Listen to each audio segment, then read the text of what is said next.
যখন বিচারে কাঠগড়ায় আল্লাহ দাঁড় করাবেন, বিচার যখন শুরু হবে আল্লাহর বিচারে তিনটা বিষয় থাকবে। আল্লাহ রাব্বুল আলামিন যে বিচার ব্যবস্থা সাজিয়েছেন, আল্লাহর বিচারে কোনো অবিচার নেই, হালকা আছে। আল্লাহ কিন্তু কোনোদিন অবিচার করেননি, অবিচার করবেনও না। আল্লাহর বিচারে কোনো অবিচার বলেন আরো জোরে। আল্লাহ যদি ন্যায় বিচার করেন কেউ জান্নাতে যাবে না, এটা ঠিক আছে? হ্যাঁ ঠিক আছে, হ্যাঁ ঠিক আছে। আল্লাহ যদি সত্যিই ন্যায় বিচার করে এখানে কেউ আমরা জান্নাতে যেতে পারবো না। আল্লাহ রাব্বুল আলামিন যদি বলেন যে আমি ন্যায় বিচার করলাম, দেখি তুই জান্নাতে কি করে যাস, শুধুমাত্র পানির হিসাবটা দিয়ে যা, আর খাওয়া লাগবে। 3 নম্বরে একটা বিচার আছে আল্লাহর দরবারে। ওই যে কাবা শরীফ তাওয়াফ করার সময় মানুষ এই কথাটা ষষ্ঠ চর করে আল্লাহকে বলে, আল্লাহুম্মা ইন্না আলাইয়া হুকুমান ফিমা বাইনি ওয়া বাইনিকা। হে আল্লাহ, তুমি আমার মালিক, আমি তোমার বান্দা দাস গোলাম, তোমার ঘরের সামনে এসেছি, মালিক হিসাবে তুমি আমার মতো দাসকে সব দিয়েছো, আমি নেই থেকে আজ হামসা হয়েছি। কথা বলে না কেন?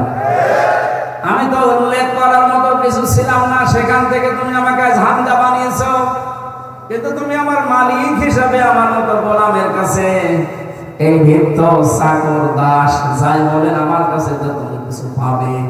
আমি তো কিছুই এই 33 বছরে দিতে পারলাম না। একটা জিনিস আমার আগেই ময়দানে আছে, যে তুমি আমার মাফ করে দাও। আল্লাহ রাব্বুল আলামিন এই কথা শোনার পরে বান্দার আমল নামাটা যদি পছন্দ হয়, দেখার পরে দেখবে যদি কোনো ফরজ জিনিস কম না থাকে আল্লাহ তারে মাফ করবে। এখান থেকে একটা শিক্ষা বের হয়, কোরআন শরীফের ভেতরে আল্লাহ 500 ফরজ দিয়েছেন। কত? 500 ফরজের যদি একটা আপনার না থাকে, যদি কম হয় এবং অবজ্ঞা এটা আল্লাহ দেখে, তাহলে আপনার খবর আছে। ফরজ জিনিস আল্লাহ ছাড়বেন না, ফরজটা আল্লাহ ঠিক মতো দেখবেন। এই জন্য এটা রেকর্ড হচ্ছে, যত মানুষ আজ ভিডিও করছে যেন এটা ছড়ায়। মানুষের জীবনে ফরজ যদি কম হয় তার খবর আছে। এটা আমাদের উপরে 5 ওয়াক্ত নামাজ যে ফরজ, এই যে 5 ওয়াক্ত নামাজের ভেতরে আবার ফরজ আছে 13টা। কয়টা? 13টা। নামাজের বাইরে ভেতরে মিলে ফরজ কয়টা?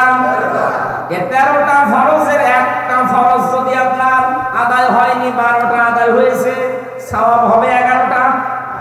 12টা 5টা কি হবে? কিচ্ছু হবে না, জিরো, শূন্য, কোনো দাম নেই। এখন যদি বলেন কেন, আমি তো 12টা আদায় করেছি, একটা না এদিক ওদিক হয়েছে, অন্তত কিছু না কিছু দিক। আপনার বিবেকে কি বলে আল্লাহ দেবে? এই জবাব দেওয়া লাগবে, দেবে। এইটা যেমন সহজে বুঝলেন যে ফরজ মাপ গেলে ওটার আর কোনো গুরুত্ব থাকে না, ওটা জিরো হয়ে যায়, শূন্য হয়ে যায়। আমাদের মানব জীবনে আল্লাহ ফরজ দিয়েছেন পুরা কোরআনে কয়শো? আরো জোরে আরেকবার বলেন। 499টা আপনি মেনেছেন, বিশ্বাস করেছেন, একটা মানেন না, বিশ্বাসও করেন না, অবজ্ঞা করেন, আরো রাগ করেন, আপনার সওয়াব হবে 499টা? 5টা কিচ্ছু হবে। এই জন্য আমাদের সাবধান হওয়া লাগবে যে মানুষের হক আদায় করা, এটাকে নফল না ফরজ? এই 15 বছর হক আদায় হচ্ছে, আমার যে হক ছিল একটা টিপ দেওয়া, সেইটাও দিতে পারি না। যে মানুষের হক আপনি নষ্ট করলেন, আর এই কথাগুলো কোরআন দিয়ে হাদিস দিয়ে বলতে গেলে আপনার শত্রু হয়ে যায়। ভাই আমি আপনাকে বাঁচাতে চাই। এখন যদি বলেন ভোট বয়কাটটা কোথায় পেলেন? কোথায় পেলেন মানে সূরা নিসা 5 নাম্বার পারা 6 নাম্বার পৃষ্ঠা 5 নাম্বার লাইনের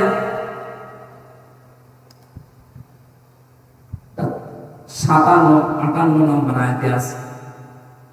আল্লাহ পাক বলেন, ইন্নাল্লাহা ইয়া'মুরুকুম আন তু'আদ্দুল আমানাতি ইলা আহলিহা। আমানাতি বহু বচন দিয়েছেন।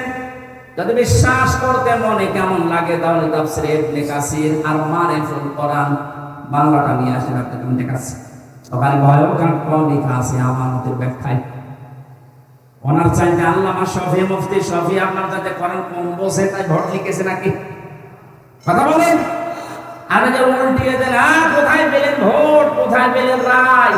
তাহলে আয়াতকে আল্লাহ খেলা করার জন্য দিল। নামাজের প্রথম শিক্ষায় যখন আপনি নিতে পারেন যে 13টা ফরজের 12টা আদায় হলে একটা আদায় না হলে সব শেষ, জিরো হবে। এই যে ভোট রায় সমর্থন, এটাও তো একটা ফরজ, কোরআনে কারিমের নির্ধারিত ফরজের ভেতরে একটা। এটা আজ আপনি আদায় না করতে দিয়ে হাজার হাজার লক্ষ লক্ষ মানুষকে আপনি বঞ্চিত করলে আপনি কি জবাব দেবেন? আমার তো ভয় হচ্ছে। ও ভাই, আমির হামজা শুধু আপনার এই দলের লোক না। কোরআন শরীফ যেমন প্রত্যেকের জন্য, আমির হামজা সবার জন্য। নির্ধারিত কোন দল এই দলের এজেন্ট না, কখনো না। আমি কোরআন প্রচার করতে আসলাম সবাই। এটা বড় মায়া মহব্বত নিয়ে কথা বলছি। রাজবাড়িতে আসার সময় যদি আমি দেখি যে একটা বাচ্চা পানিতে পড়ে ডুবে মারা যাচ্ছে, তাকিয়ে দেখলাম যে এমন মানুষের বাচ্চা যে লোকটা আমার নামে মামলা দিয়েছিল, ওর জন্য আমি 3 বছর জেল খাটলাম। বলবো ঠিক আছে, মরে যায় স্যার, দরকারে দোয়া করে দেব, হবে? আমার যদি ন্যূনতম বিবেক থাকে, আমার পোশাক আশাক ভিজে যায় যাক, আমার গায়ে ময়লা লাগে লাগুক, আগে ওই বাচ্চাটাকে বাঁচানো, এটা আমার ঈমানের দাবি হবে। শত্রু ছেলের সাথে যদি আপনি আচরণ করতে পারেন, আপনি তো আমার শত্রু না, আপনাকে আমি জাহান্নাম থেকে বাঁচাতে, জান্নাতের পথ দেখাতে এসেছি। সুতরাং এইরকম মন নিয়ে কথা শোনেন যে আপনি আসলে ভুল পথে আছেন, ভুল করে ফেলেছেন, আপনাকে বাঁচতে হবে। আল্লাহ পাক ফরজ বিষয়গুলো এজন্য আমাদের সামনে দিচ্ছেন যেন ভুল হয়ে না যায়। ভালোভাবে বারবার খেয়াল কর, যেখানে বসে আছেন এইটার আসল ফরজ বা গুরুত্বপূর্ণ জিনিস এই সামিয়ানার খুঁটি। সামিয়ানার খুঁটি না থাকলে এটাকে কেউ প্যান্ডেলই বলবে না, মঞ্চ স্টেজ বলবে। এখানে আরো জিনিস আছে, এই যে ফুলগুলো, লাইট, এই যে ক্যামেরা, এই যে সাউন্ড বক্স, এই যে সার্কার, মাইক, এগুলো না থাকলে এটা স্টেজ বলবে না। বলো না কেন? এটা যেমন সহজে বুঝলেন যে এগুলো না থাকলে এটা স্টেজ, খালি খুঁটি আর সামিয়ানা থাকলে। আপনার জীবনে আসল ফরজ যেগুলো আল্লাহ কোরআনে দিলেন, কত বললাম? বলেন। এর বাইরে আরো এরকম এই ফুল, লাইট, ক্যামেরা এগুলো আছে, যেগুলো নফল, মুস্তাহাব, সুন্নাত, মুবাহ এগুলো বলা হয়। ওইগুলো আপনি জন্মের মতো করেছেন, কিন্তু ফরজ বাদ, সব বাদ না। হয়তো 499টা করেছেন, একটা করেননি। আর মানে মনে কেউ বলতে গেলে আপনি তারা ছেড়ে দিয়েছেন। বলেন আপনার সওয়াব কি হবে? আপনি নিজেই বলেন। এখন যদি বলেন কই আমি হজ করেছি, আপনার হজ বাদ। নামাজ পড়েছি 6 ওয়াক্ত তাহাজ্জুদ মিলে, সব বাদ। এটা যদি না বুঝে থাকেন আমি আবার রিপিট করব বলেন। আর যদি বোঝার পরে না বোঝার ভান করে থাকেন, এদিকে আসেন, এটা ক্লিয়ার কিনা বলেন। এটা মাওয়াজিন শব্দটা কোরআনে আল্লাহ দিয়েছেন, ফাআম্মা মান সাকুলাত মাওয়াজিনুহু ফাহুয়া ফি ঈশাতির রাদিয়া। এই শব্দগুলোর বিশ্লেষণ আছে। ওজন দেওয়ার জন্য আমরা যেটা জানি যে ওজন, অনেকেই মনে করে মিজান, মিজান মানে ওজন দেওয়া না, মিজান মানে মানদণ্ড। মিজান মানে কি? আমি মালয়েশিয়া কিছুদিন আগে গিয়েছিলাম, মিজানুর রহমান আজহারি, ওনারা জিজ্ঞাসা করেছিলাম মিজান মানে, অনেকে আমাদের দেশে মনে করে দাড়ি পাল্লা, আপনি কি না? মিজান মানে দাড়ি পাল্লা না, মিজান মানে মানদণ্ড। পৃথিবীর প্রতিটি জিনিস পরিমাপ করার জন্য, মাপ দেওয়ার জন্য একটা আলাদা আলাদা যন্ত্র আছে না নেই? এখন যদি বলে স্টেজটা একটু মাপ দিয়ে দেন তো, এটা দাড়ি পাল্লা তুলে দেবেন? কি দিয়ে মাপবেন? ফিতা দিয়ে। কি দিয়ে? এই যে পানি এর ভেতরে যদি বলি এইটা মেপে দেন তো, ফিতা দিয়ে মাপবেন? কেজি দিয়ে, লিটার দিয়ে? এক কথা বলে দেন। চাউল যদি নিয়ে এসে দিয়ে চাউল মেপে দেন, ফিতা দিয়ে মাপবেন? কি দিয়ে? প্রতিটি জিনিস পরিমাপ করার আলাদা আলাদা আলাদা যন্ত্র আছে না নেই? প্রতিটি যন্ত্রের নাম এক না আলাদা? এটা বুঝেছেন? কিয়ামতের ময়দানে যে আল্লাহ আপনাকে মাপবে মিজানের পাল্লায়, কি মাপবে? আমল। কি এটা জানেন তো যে আমল মাপ দেবে? মিজানের পাল্লায় কি মাপা হয়? আমল। বলেন বলেন, আরো জোরে বলেন। আমল মানে কাজ। আমল মানে এখানে আসলে বিভিন্ন রকমের শ্রোতা, তো এই জন্য বোঝানো সমস্যা। এইরকম মানের শ্রোতা হলে একবারে বিরুদ্ধ। এর একবারে জবাব দেন তো আপনারা, আমল মানে বাংলায় কি? কাজ। কি মাপে? ফিতা দিয়ে। এখান থেকে কয় কেজি কাজ? কাজ এই যে এইভাবে দাড়ি পাল্লায় তুলে দিলাম 5 কেজি কাজ, এভাবে মাপে? কি এতদিন কি পড়িয়েছেন আর কি বুঝেছেন বলেন? মিজানের পাল্লা সে জন্মের পর থেকে নাম শুনছি, মিজানের পাল্লায় মাপ দেওয়া হবে মানুষের কি? আমল। বলেন, আমল মানে কাজ। তো আমরা জানি যে দাড়ি পাল্লা দিয়ে মাপে না, কাজ মাপার একটা আলাদা জিনিস আছে। পানি যদি মাপতে হয় লিটার দিয়ে, এই স্টেজ মাপতে হয় ফিতা দিয়ে, তাহলে কাজ মাপতে হয় দাড়ি পাল্লা দিয়ে। কি দিয়ে? মানদণ্ড। কি দিয়ে? ওইটার বাংলা নাম আমরা জানি, যখন মাপ দেয়। কাজ মাপতে হলে একটা ওজনের যন্ত্র আছে, সেটা হচ্ছে গুরুত্বের ভিত্তিতে কাজ মাপা হয়। এটা না বুঝলে আবার প্রশ্ন করে। কাজ মাপতে হলে কি দিয়ে মাপে? গুরুত্ব দিয়ে। কি দিয়ে? আমার মনে হয় এখনো বোঝেন। কাজ মাপে কি দিয়ে? এ পর্যন্ত যদি ক্লিয়ার না হন আমি আয়াতে যাব না। সকালবেলা আপনারা কেবল করুন, হ্যাঁ কি বললো কিছু বুঝলাম না, আমার দরকার নেই এরকম অবস্থা। আপনি বুঝেছেন কিনা বলেন যে কাজ মাপতে হয় লিটার দিয়ে, ফিতা দিয়ে, সিসি দিয়ে, দাড়ি পাল্লায়। কি দিয়ে? গুরুত্ব দিয়ে। গুরুত্ব কি বলেন বলেন? এখন গুরুত্বের ভিত্তিতে কি? আমি সাইদকে বললাম যে কুষ্টিয়া যাও, যে আমার বাবার কাছে এই 5,000 টাকা দিয়ে আসে। ও প্রতিমধ্যে সে তাকে মার্বেল খেলা হচ্ছে, ওই টাকা দিয়ে মার্বেল খেলে টাকা সব শেষ। ওখানে যায় উনি টাকাও দেয়নি। যদি পরবর্তীতে আবার জিজ্ঞাসা করলাম এরকম একটা ছেলে পাঠিয়েছিলাম, বলে কে, তাহলে ওর প্রতি তো আমার ভালোবাসা মহব্বত আরো বেড়ে যাবে। ও আমার কথা কাজের কোনো গুরুত্ব দিয়েছে? হ্যাঁ, কথা বলে না কেন? এর ভেতরে আল্লাহর 500 গুরুত্বপূর্ণ মেসেজ আছে। আপনি জীবনে এই গুরুত্ব দিয়ে মানলেন না। এগুলো গুরুত্বহীন যেগুলো আছে, আমি ওগুলো গুরুত্বহীন বলছি এই কারণে যে ওগুলো না থাকলেও আপনি মাপ পাবেন। আপনার জীবনে যদি নফল একটাও নেই, ফরজ আর ওয়াজিব যদি ঠিক থাকে, আপনাকে আল্লাহ মাফ করে দেবেন। সারা জীবন নফল আপনি 1000 খানিক করেছেন, কিন্তু ফরজ বাদ দিয়েছেন, ওয়াজিব আপনি তরক করেছেন। আপনার আমল নামা যখন তুলবে, মাপ দেবে আল্লাহ গুরুত্বের ভিত্তিতে, ওটা হবে শর্ত, জিরো, একটাও কিছু থাকবে। এটা আমাদের জীবনে ফরজ যেগুলো গুরুত্বপূর্ণ, একটাও যেন ছেড়ে না যায়। কার জন্য ছেড়ে দিচ্ছেন? যাকে খুশি করার জন্য, যাকে আনন্দে রাখার জন্য ফরজ ছেড়ে দেন। এই যে মানুষের উপরে অবিচার করা, এটা হারাম কাজ। এটা কি কাজ? এই হারাম কাজ যাকে খুশি করার জন্য, যাকে শান্তিতে রাখার জন্য আপনি করলেন, তাদের কিন্তু সময় মতো জায়গা মতো পাবেন না। এই বিচারপতি মানিকের শুনলাম 900 বিঘার উপরে জমি। একটা বিচারপতি কয় টাকা বেতন পায়? সঠিকভাবে যদি বিচার করে ওই টাকা দিয়ে চলতে চায়, তো সংসারই ঢাকার বুকে থাকা ঠিক না। তার যদি 900 বিঘার উপরে জমি হয়, কত নম্বর লাইনে হেঁটেছে লোকটা আপনি বলেন? কি হলো সেগুলো? আল্লাহ রাব্বুল আলামিন আয়াতের পরবর্তীতে জানিয়েছেন, মা আগনা আন্নি মালিয়া হালাকা আন্নি সুলতানিয়া।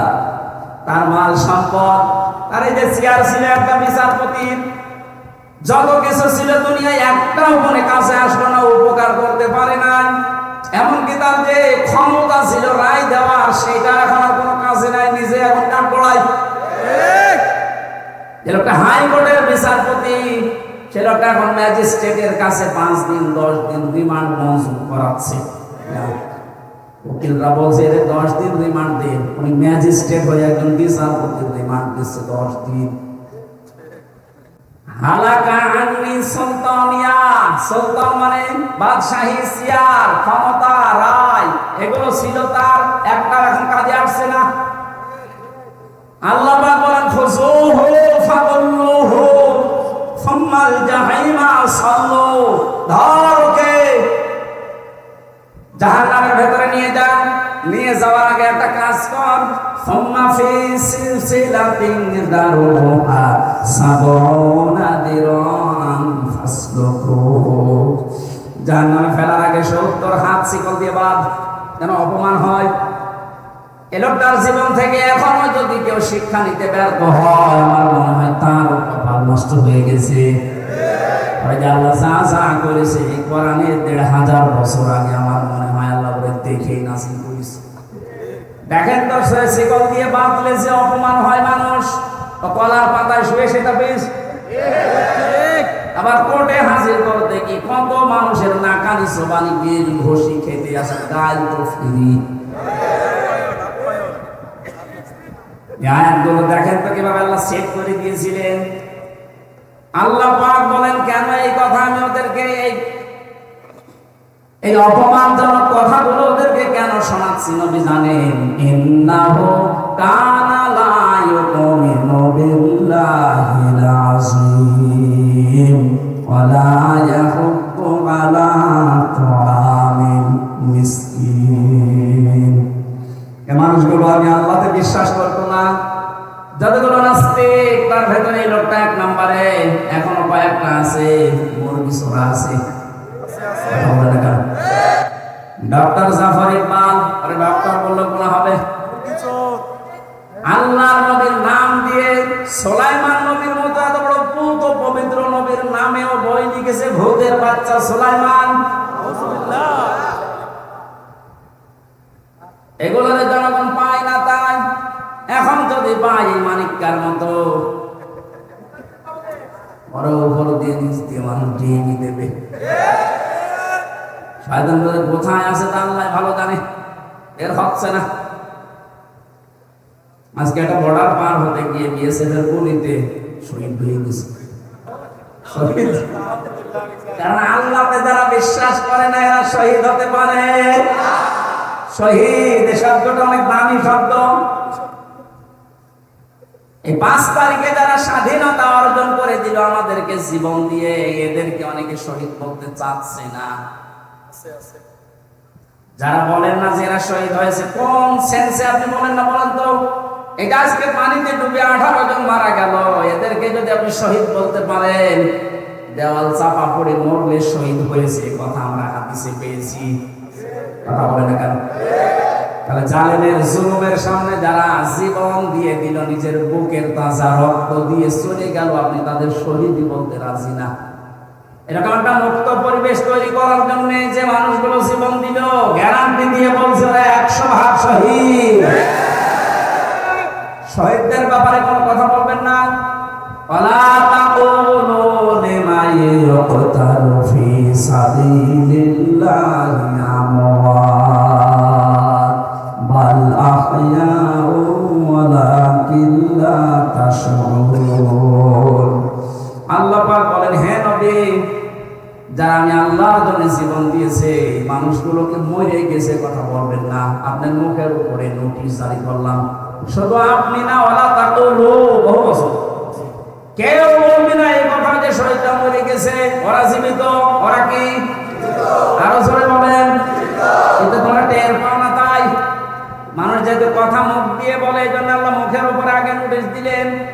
এরপরে আর একটা জায়গা আছে মানুষের অন্তর, এটা নিয়ে ধারণা করতে পারে যে না, মনে শহীদ হয়নি, এ কথা মনে ধারণা বানবেন না। ওয়ালা তাহসাবান্নাল্লাযীনা কুতিলু ফি সাবিলিল্লাহি আমওয়াতা বাল আহইয়াউন ইনদা রাব্বিহিম ইরযাকুন। আল্লাহ পাক বলেন, ধারণাও করবি না মনে মনে যারা মারা গেছে ওরা জীবিত, এবং আমি আল্লাহর কাছে ওরা খাবার পায়, রিজিক পাচ্ছে।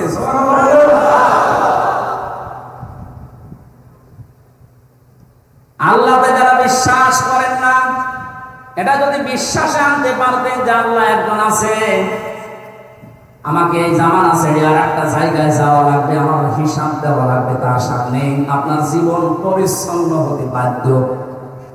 রাতের বেলা যখন মাঝে মাঝে একা একা বালিশে মাথা দিয়ে চিন্তা করি, আল্লাহ দুনিয়ার জীবনটা তুমি বারবার বলছো যেটা ধোঁকা, আসলে তো ধোঁকা, বহু কিছু দুনিয়ায় বানালাম, এখন যদি হট করে মারা যায়, হঠাৎ করে যদি চোখ বন্ধ হয়ে যায়, কি হবে আমার? বলেন। সুন্দর করে গোসল করিয়ে লাশ জানাজা পড়িয়ে কবরে দিয়ে চলে আসবে, 3 দিন 5 দিন 10 দিন 1 বছর 2 বছর কান্নাকাটি করবে আত্মীয় স্বজনেরা, 20 বছর 50 বছর, খুব বেশি হলো 100 বছর পরে হামজা হারিয়ে যাবে। এই জায়গাটা নতুন হামজা এসে আবিষ্কার করবে। এই জায়গাতে 100 বছর পরে আবার নতুন হামজা আসবে। এক কথা বলে লেখা, খুব সাবধানে। ফাম্মা মান উতিয়া কিতাবাহু বিয়ামিনি ফায়াকুলু হামুকরাবু কিতাবিয়া। আল্লাহ পাক বলেন, মানুষ যখন ডান হাতে আমলনামাটা পাবে, এটা পাওয়ার পরে নিজে দেখবে, সঙ্গে সঙ্গে মানুষকে বলবে, ভাই এটা একটু দেখো, আমি পাস করেছি। এত খুশি হবে লোকটা। ম্যাট্রিক পরীক্ষার রেজাল্ট পাওয়ার পরে যদি দেখে ফার্স্ট ক্লাস ফার্স্ট পেয়েছে, যদি দেখে 5 পেয়েছে, A+ পেয়েছে, গোল্ডেন প্লাস, সঙ্গে সঙ্গে নিজে দেখার পরে দৌড়ায়, মা বাবা আত্মীয় স্বজন ভাই বোনকে দেখায়, আর আনন্দ পায় যে দেখেন আমি কি করেছি। আল্লাহ পাক বলেন, লোকটা নিয়ে ময়দানে মাহশারে দৌড়াতে থাকবে, আর মানুষকে যাকে পাবে সামনে বলবে, এই দেখেন আমি পাস করেছি। একটু মনের ভেতরে আসছে না, আমার জীবনটা যদি এরকম বানাতে পারতাম? না, আমাদের সামনে এদিন নেই। একটু নিজের দিকে তাকিয়ে বলেন তো, এরকম একটা দৃশ্য যদি কিয়ামতের ময়দানে মাহশারে আমার সামনে আসে, যে আমি পাস করার পরে মানুষকে দেখাতে পারছি, আল্লাহ আমার বান্দাদেরকে যে দেখাচ্ছে আমি পাস করেছি। ইন্নী যানানতু আন্নী মুলাকিন হিসাবিয়া। লোকটা বলবে মানুষকে যে আমি জানতাম যে আমার হিসাব দেওয়া লাগবে, আমি জানতাম আমার হিসাব দেওয়া লাগবে, আমার হিসাব হবে আল্লাহর দরবারে। এই চিন্তা করবে আর মানুষকে বলবে, এই দেখেন আমার কি সুন্দর রেজাল্ট হয়েছে, আমার ডান হাতে আল্লাহ আমার আমলের যে কর্মের প্রতিফল দিয়ে দিয়েছে। এই যে লিখিত বিষয়টা দেখাতে দেখাতে মানুষের সামনে সামনে যেতে থাকবে, আল্লাহ পাক ডাক দিয়ে বলবে, ফাহুয়া ফি আইশাতির রাদিয়া। তবে আমি একটা সন্তোষজনক জীবনে দিয়ে দেব, যেখানে গেলে কোনদিন আর দুঃখ এই শব্দটা আসবে না। ফি জান্নাতিন আলিয়া, উঁচু জায়গায় তোকে আমি পৌঁছাবো, মহান জান্নাতে। কুতুফুহা দানিয়া, এই জান্নাতে আসলে এখানে ফলগুলো ঝুলে থাকবে। তাফসীর ইবনে কাসির মুফাসসির বলে, জান্নাতি মানুষেরা আদিকের জান্নাতে বিছানায় শুয়ে শুয়ে জান্নাতের ফল পেড়ে খেতে পারবে। এগুলো আমি গল্প করছি না, কোরআনে কারীম শোনাচ্ছি। একটা আফসোস হয় না নিজের মনের ভেতরে, আমাদের যারা ওইরকম একটা কিছু যদি আমিও পেতাম? এখানে তো থাকবেন না, আর 100 বছর পর ওইরকম একটা জীবন গঠন করা দরকার আমাদের, আছে না নেই? ফেরেশতাদের পক্ষ থেকে এবার বলা হবে, কুলু ওয়াশরাবু হানিয়াম বিমা আসলাফতুম ফিল আইয়ামিল খালিয়া। বিগত জীবনে বহু কষ্ট করেছ, ইসলামের উপরে টিকে থাকতে গিয়ে বহু কষ্ট করেছ, বহু গাল শুনেছ, বহু উল্টা পাল্টা নাম তোমাদেরকে দিয়েছে। খেয়ে না খেয়ে দুনিয়ায় দিনের উপর থেকে সরাই আল্লাহ পাক আজকে ফিরে দিয়েছে। এগুলো বিগত দিনের কষ্টের প্রতিফল, এগুলো খাও। সিস্টেম অফ পৃষ্ঠায় দেখুন, এতক্ষণ বলতে বলতে আল্লাহ আলোচনার ধরন এবার পাল্টিয়ে ফেলেছেন। ওয়াম্মা মান উতিয়া কিতাবাহু বিশিমালি ফায়াকুলু ইয়া লাইতানি লাম উতা কিতাবিয়া ওয়ালাম আদরি মা হিসাবিয়া। আল্লাহ পাক বলেন যে গুনাহগার মানুষ যারা দুনিয়াতে মন মতো জীবন চালিয়েছে, কোরআন আর হাদিস দেখে নাই, এদেরকে আমি আমলনামাটা দেব কিন্তু বাম হাতে। মুফাসসির বলেন কিভাবে দেবে জানো? এই বাম হাতটা বুকের ভেতর দিয়ে ফাঁকা করে আল্লাহ ঢোকাবে ফেরেশতাদের দিয়ে, পেট দিয়ে বের করার পর ওইটা হাতে দেবে। এবার বলবো ওটা বের করতে নেই, যেহেতু হাতের ভেতরে আছে আপনার ওই বই, আমলনামা, জীবনের সব কিছু রেকর্ড।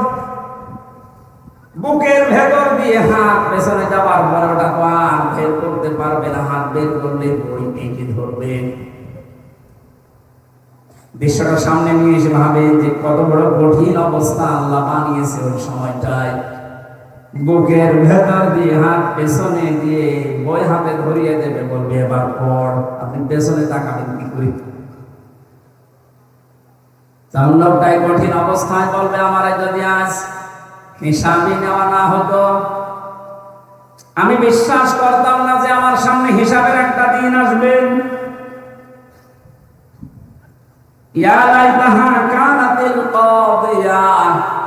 মনে মনে আফসোস করে বলবে আল্লাহ, মৃত্যুই যদি আমার সব শেষ হয়ে যেত, আর যদি কোনো কিছু সামনে না আসতো তাহলে খুব ভালো হতো। আর ওটা হবে শুধুমাত্র যারা মানুষ আর জিন বাদ দিয়ে যত সৃষ্টি আছে তাদের।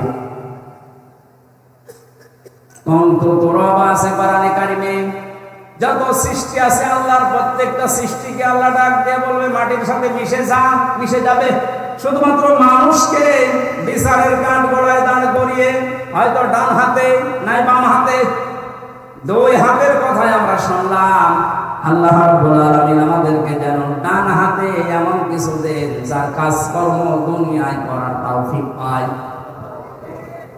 ওই লোকটার জীবন সফল। ফামান সুহসিহা আনিন নার ওয়া উদখিলাল জান্নাতা ফাকাদ ফাজ।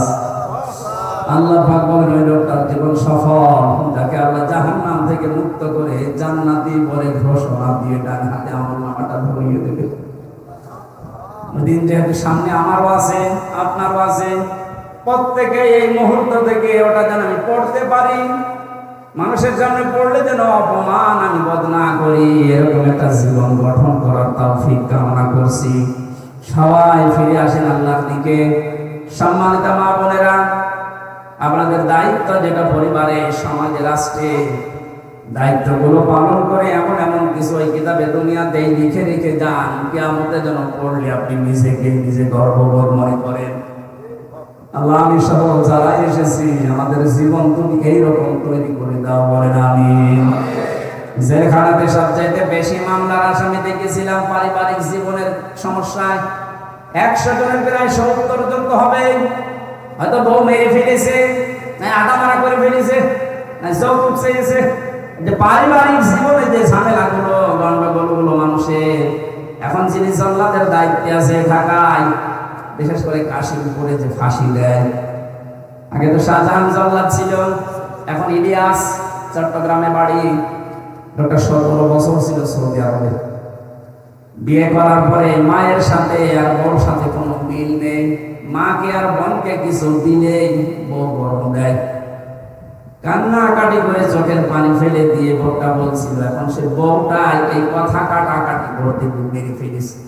এখন তার ফাঁসি, এখন যাবজ্জীবন। 30 বছর জেল খাটা লাগবে। কাজকর্ম করে যদি শোধও দেয় তাও 22 বছর।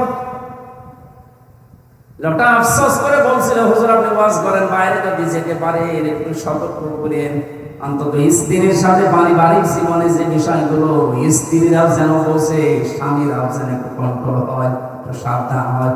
কিন্তু আমার মধ্যে একটু ঠুনকো ভুল করার পরে 30 বছর আর ওদিকে 17 বছর, লোকটা জীবনে থাকবে কি আর? পুরা জীবনটা শেষ হয়ে গেল। ওই কথা চিন্তা করে করে আমি লিখেছিলাম, পারিবারিক জীবনে দাম্পত্য যে কলহ হলো, এর সমাধান কি করে করা যায়। আমি যে বইটা নিয়ে এসেছি, আমি আমার লিখা তো বই ওই গাড়িতে পাওয়া যাবে, নিয়ে নিজের বউকে পড়াবে, যেখানে আছে বাম হাতে গাড়ি আছে, বউকে পড়াবে না, নিজের মেয়েকে বিয়ে দেওয়ার আগে পড়াবে যে এইটা শেষ করো তারপরে বিয়ে দিচ্ছে। পারিবারিক জীবনে জামাইয়ের সাথে, স্বামীর সাথে অনেক সমস্যার সমাধান দেওয়া আছে, নিয়ে পড়বেন। ওনাদেরকে আগে মেয়েদেরকে দেবেন, ছেলেদের একটা আছে, মেয়েদের একটা আছে। আমি আশা করছি ওর ভেতরে যে তথ্যগুলো আছে যদি মেনে নিতে পারেন 100 ভাগের 70 ভাগ শান্তি সংসারে ফিরে আসবে। আল্লাহ আমাদেরকে তৌফিক দিন। আর এখন যে সময়, আমি কোরআনে কারিমের যে আয়াতগুলোর উপরে বাস্তবতার নিরিখে কথা বলার চেষ্টা করেছিলাম, আমি সহ সারায় আসলাম। আল্লাহ আমাদেরকে মেনে নেওয়ার তৌফিক যেন দান করেন। বারাকাল্লাহু লানা ওয়া লাকুম ফিল কোরআনিল আযীম।